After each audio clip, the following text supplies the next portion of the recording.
Selamat pagi Bapak Ibu yang kekasih di dalam Tuhan Yesus Kristus. Pagi hari ini saya Ika Wayu Suryaningsih kembali menyapa dengan kebenaran firman Tuhan yang terdapat dalam Daniel 3 ayat 28. Daniel 3 ayat 28. Berkatalah Nebukadnezar, terpujilah Allahnya Sadrak, Mesak, dan Abednego. Ia telah mengutus malaikatnya dan melepaskan hamba-hambanya yang telah menaruh percaya kepadanya dan melanggar titah raja, dan yang menyerahkan tubuh mereka karena mereka tidak mau memuja dan menyembah Allah manapun kecuali Allah mereka. Amin. Bapak Ibu yang kekasih di dalam Tuhan Yesus Kristus, cara kita menangani rasa sakit adalah sebuah kesaksian yang hebat bagi dunia. Ketika kita mempercayai Tuhan, meskipun kita dalam keadaan menderita, kita akan sanggup mengarahkan orang-orang yang tidak percaya datang kepadanya.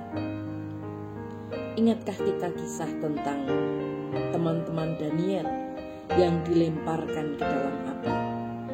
Mereka percaya kepada Tuhan, dan akhirnya kita melihat Allah menyelamatkan mereka dengan cara yang ajaib. Orang-orang ini membuat raja terkesan dengan iman mereka, dan raja adalah pemimpin yang paling berkuasa saat itu. Sehingga dia berkata, terpujilah Allah Sadrak, Mesak, dan Abednego yang telah mengutus malaikatnya dan menyelamatkan hamba-hambanya. Mereka percaya kepadanya dan menentang titah raja, dan mereka rela menyerahkan nyawa mereka daripada melayani dan menyembah Allah manapun kecuali Allah mereka sendiri. Bapak, Ibu, dan saudaraku yang kekasih di dalam Tuhan, Raja Nebukadnezar menyadari bahwa orang-orang ini bersedia menentang perintahnya dan mempertaruhkan kematian karena mereka percaya kepada Tuhan.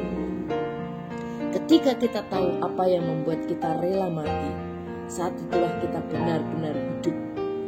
Keyakinan seperti itu akan memberi kita keberanian di tengah api. Ada kisah tentang pohon pinus, di mana ketika pohon pinus ini terjadi kebakaran hutan, termasuk pohon pinus di Amerika Utara.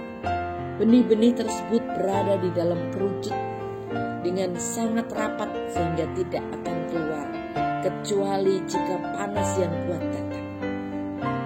Setelah panas yang kuat itu melelehkan kulitnya, benih tersebut dapat jatuh dan berkecambah. Tanpa panas, proses ini tidak akan pernah terjadi. Hal yang sama mungkin berlaku bagi kita. Terkadang Tuhan membawa kehidupan baru kepada orang lain karena mereka melihat kita mempercayainya melalui kuasa yang besar. Jika itu yang kita alami saat ini, menjalani proses pemanasan, proses api yang keras, kita tidak perlu mencari tahu semuanya sebelum kita mempercayai Tuhan. Kita dapat memberitahunya sekarang juga bahwa kita percaya Tuhan beserta kita, bahwa Dia mengasihi kita, dan bahwa Dia bekerja untuk kebaikan kita. Oleh karenanya, mintalah pertolongan kepada Tuhan.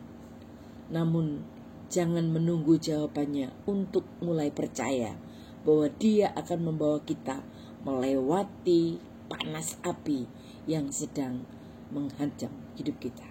Dan jangan kita menunggu untuk mulai memberitahu orang lain tentang kebaikannya. Sekarang adalah waktunya. Tuhan Yesus, terima kasih buat firman-Mu hari ini.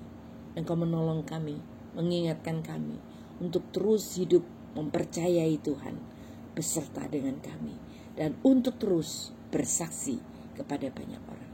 Dalam nama Tuhan Yesus kami berdoa. Haleluya. Amin.